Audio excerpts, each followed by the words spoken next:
Hello mga idols, ito lang yung ating nahuli ngayong araw. Ayan, medyo maliit yung ating nahuli ngayon. Ayan, naliliit lang yung mga nahuli natin, pampaksiw. Itong isang malaki, pang ano natin, pang sigang. Medyo malaki-laki yan, so masarap isigang yan. Ito talaga bisugo, pampaksiw lang yan eh. Ito yung maliit na salmon. Ayan, maliit lang. Inakay ito ng salmon. Maliit lang siya. Yan yung nahuli natin ngayon sa Sultan na Fish Market. Doon lang tayo madalas makahuli sa sa Sultan Fish Market eh.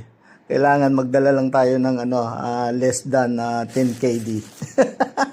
10 KD maximum para makahuli tayo ng ganitong mga isda. Kasi dito medyo mahal-mahal ang presyo ng mga bilihin. Kung sa atin sa Pilipinas mahal ang bilihin, dito is mahal din. Mas mahal pa nga dito kasi iba yung presyohan dito.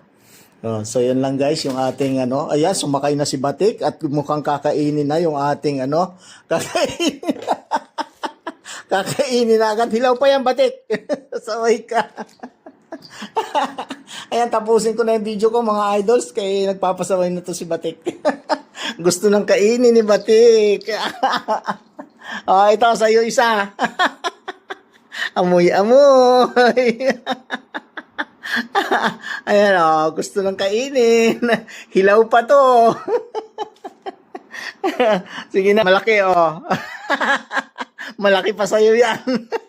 Ito, gusto mo? Ay, nakabati ko. Amoy-amoy lang muna. Yan. Ay, sabi ni Batik, mukhang masarap to Kiss.